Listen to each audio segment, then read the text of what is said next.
đăng ký kênh để nhanh chóng nhận được thông báo về video mới nhất và nhanh nhất. Sau chấn thương nặng trong quá trình ghi hình Trầm Vụng Hương Phai, Thành Nghị bất ngờ trở lại với tạo hình tiên hiệp đẹp mê người, trạng thái duy trì cực kỳ tốt. Mới đây, một loạt hình ảnh ghi lại tạo hình của Thành Nghị tại phim trường Trầm Vụng Hương Phai bất ngờ được các blogger lan truyền trên Weibo. Trong ảnh, nam diễn viên một thân y phục đen, toát ra tiên khí. Trước đó không lâu, Thành Nghị khiến fans được fan sốt vó khi vô tình bị chấn thương trong quá trình thực hiện cảnh quay hành động, tình trạng khá tệ, phải bó bột và không thể đi lại một cách bình thường. Dù vậy, ngay sau đó, nam diễn viên vẫn kiên trì đến phim trường ghi hình để không làm chậm tiến độ quay phim của đoàn.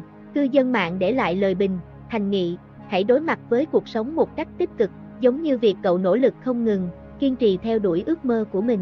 May mắn ẩn ngay trong sức mạnh của cậu, cùng nhau cố gắng nhé. Trời cao không phụ lòng người chăm chỉ, thời gian sẽ cho bạn thấy Thành Nghị đã nỗ lực như thế nào.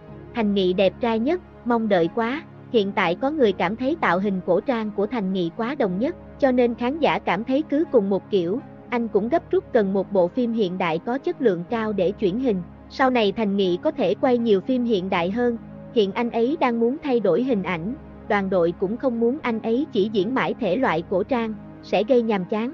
Một màu không hẹn mà gặp, bộ ba Triệu Lệ Dĩnh, Nghê Ni, Lưu Thi Thi đều là gương mặt trang bìa được công bố ngày 16 tháng 9. Mới đây, ba tạp chí Nylon, Kinphone và Cosmopolitan đồng loạt công khai gương mặt trang bìa của mình. Nếu Triệu Lệ Dĩnh diện nguyên set Dio trên bìa tạp chí Nylon số kim cửu thì Nghê Ni cũng không kém cạnh với nhà mốt Gucci. Đồng loạt là gương mặt trang bìa nên không có gì bất ngờ khi cả ba được đặt lên bàn cân so sánh. Trong số ba người đẹp, Lưu Thi Thi bị nhận xét là hơi nhạt nhòa dù nhan sắc nổi trội, có lẽ do cách tạo hình khá an toàn của bà xã Ngô Kỳ Long khiến cô bị lép vế hơn so với Triệu Lệ Dĩnh và Nghê Ni. Chụp hình tạp chí vẫn luôn là thế mạnh của Nghê Ni nên tất nhiên lần này cũng không thể nào làm khó cô nàng. Theo nhiều người, khí chất của Nghê Ni dễ dàng đè bẹp Triệu Lệ Dĩnh khi xuất hiện trên trang bìa. Sáng ngày 16 tháng 9, tạp chí đình đám Nylon China đã công bố hình ảnh trang bìa tháng 9, đó chính là Triệu Lệ Dĩnh. Chỉ trong vòng 40 phút đồng hồ, toàn bộ số lượng tạp chí đã được tẩu tán hết. Sở hữu nhan sắc xinh đẹp cùng danh tiếng lừng lẫy, Triệu Lệ Dĩnh đang là một trong những ngôi sao được các tạp chí săn đón hàng đầu. Họa báo đều như cơm bữa, thế nhưng thần thái của cô luôn là chủ đề gây tranh cãi. Bộ ảnh thời trang mới đây là một ví dụ. Nếu như những mỹ nhân khác có nét diễn rất riêng nhằm gây thiện cảm cho người hâm mộ như đôi mắt sắc lạnh, pose dáng đỉnh cao, thì Triệu Lệ Dĩnh lại chọn gương mặt không cảm xúc. Được đẩy bìa bởi nhà mốt đình đám Dio, Triệu Lệ Dĩnh dùng hết sức mình những xuất hình như đang buồn ngủ. Từ thần thái đến cách pose dáng đều vô cùng gượng gạo, một màu. Nếu không nhấn mạnh trang phục Dio thì chắc hẳn khán giả sẽ nghĩ ngay tới một bộ đồ lượm lặt ngoài chợ vào. Triệu Lệ Dĩnh dường như đã minh chứng cho tài năng đơ có đẳng cấp của mình, mắt mở to, môi miếm chặt, dáng tạo như đao lưng. Phải chăng, mỹ nhân họ Triệu đang định nghĩa lại cho fan biết thế nào là copy paste? Tuy nhiên, vứt cục thần thái sang một bên, chúng ta không thể phủ nhận một điều rằng nhan sắc của Triệu Lệ Dĩnh rất xinh đẹp. Ở độ tuổi đầu ba, da dẻ, vóc dáng của cô vẫn luôn là thứ gì đó khiến hội chị em ghen tị.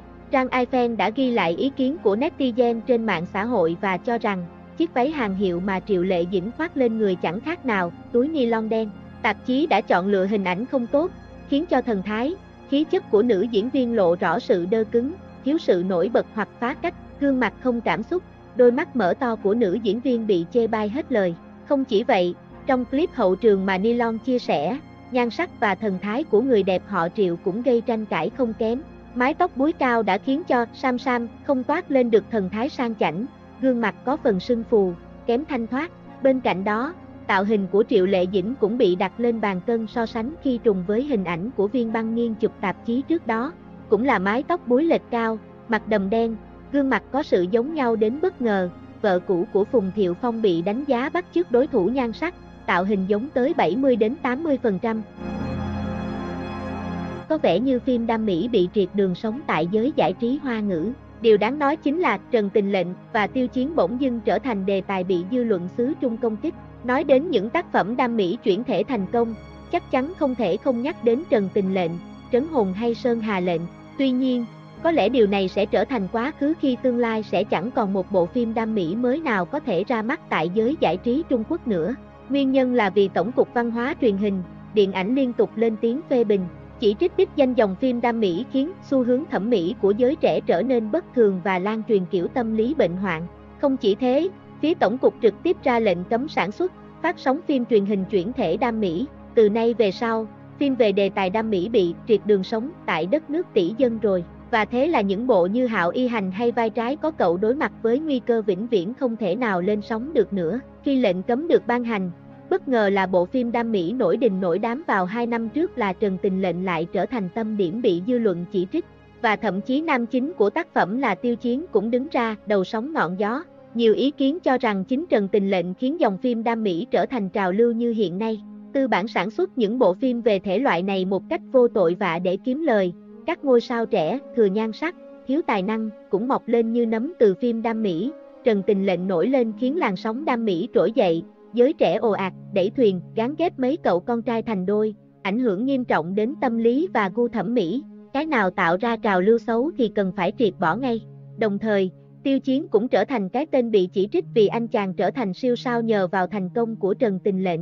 Dân mạng xứ Trung cho rằng Tiêu Chiến cũng giống như bộ phim làm nên tên tuổi của mình, trở thành tấm gương để những minh tinh khác noi theo, đua nhau đóng phim đam mỹ để đổi đời, một bước thành sao chỉ sau một đêm.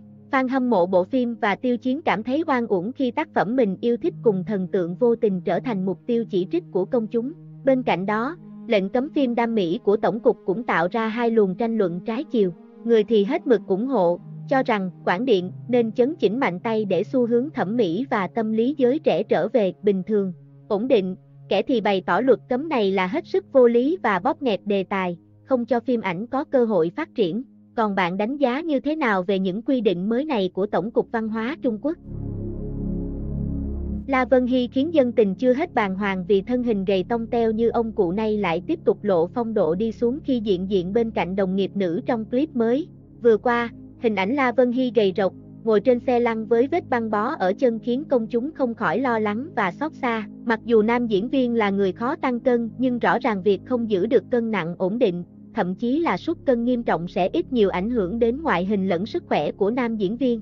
Mới đây, dân tình lại tiếp tục đào lại những khoảnh khắc của La Vân Hy bên Trình Tiêu với một clip TikTok quảng bá cho bộ phim Lương Ngôn Tả Ý. Trong clip này, La Vân Hy lọt thỏm bên người đồng nghiệp nữ, dù khoác trên mình chiếc áo len dày dặn song, cơ thể gầy gò, thân hình khẳng khiu lộ rõ khiến nam diễn viên mất đi thần khí nổi bật năm nào. Sự xuống dốc về ngoại hình và phong độ thời gian gần đây khiến nhiều khán giả nghi ngờ và người lo lắng La Vân Hy có vấn đề về sức khỏe.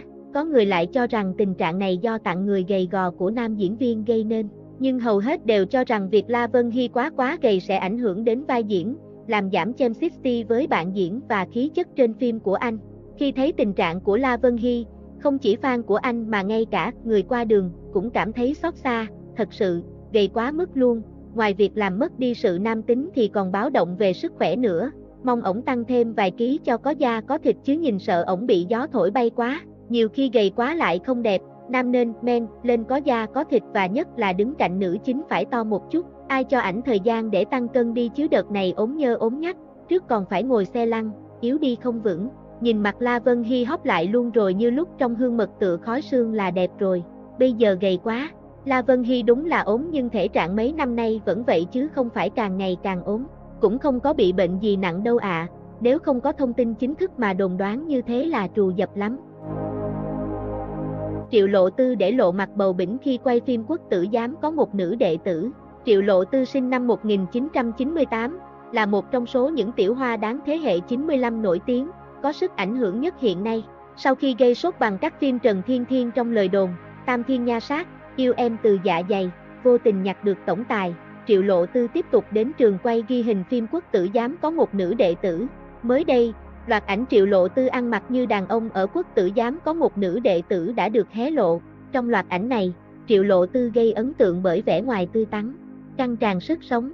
Tuy nhiên, một vài bức ảnh cho thấy Triệu Lộ Tư để lộ má bầu phúng phính chứ gương mặt không thon gọn như trong ảnh Photoshop. Trên mạng xã hội, một số khán giả cho rằng Triệu Lộ Tư thuộc tạng người rất dễ tăng cân phần mặt, dù cơ thể vẫn rất gầy gò nhưng cứ làm việc quá sức, mệt mỏi hay ăn uống không đều đặn là gương mặt dễ sưng phù. Dẫu vậy, vẫn có không ít ý kiến cho rằng Triệu Lộ Tư chỉ trông béo lên vì góc chụp ảnh không tốt, chứ thực tế, nữ diễn viên vẫn xinh đẹp, ngọt ngào và nổi bật giữa đám đông. Đặc trưng khuôn mặt bánh bao với phần má phúng phính chính là khuyết điểm dễ thấy của Triệu Lộ Tư. Quốc tử giám có một nữ đệ tử được chuyển thể từ tiểu thuyết cùng tên của tác giả Hoa Thiên. Trong phim, Triệu Lộ Tư vai nữ chính Tang Kỳ, Từ Khai Sính vai nam chính Yến Vân Chi, Nhậm Hào vai nam phụ Trắc Văn Viễn và Trương Nguyệt vai nữ phụ Tống Giai Âm. Nội dung bộ phim xoay quanh chuyện một nữ đệ tử đã dám lấy thân phận nhi nữ của mình để đến học ở trường học nổi tiếng. Trong thời phong kiến, đây là sự khác biệt to lớn, hầu như gây nên địa chấn cho cánh mày râu. Trong các phim cổ trang từng xuất hiện trước đó, đa phần là nữ sẽ cải nam trang để đi học, còn đằng này vai diễn Tang Kỳ của Triệu Lộ Tư lại ngang nhiên cắp sách đến trường mà chẳng ngại sự dè bỉu, nghi ngờ từ người xung quanh.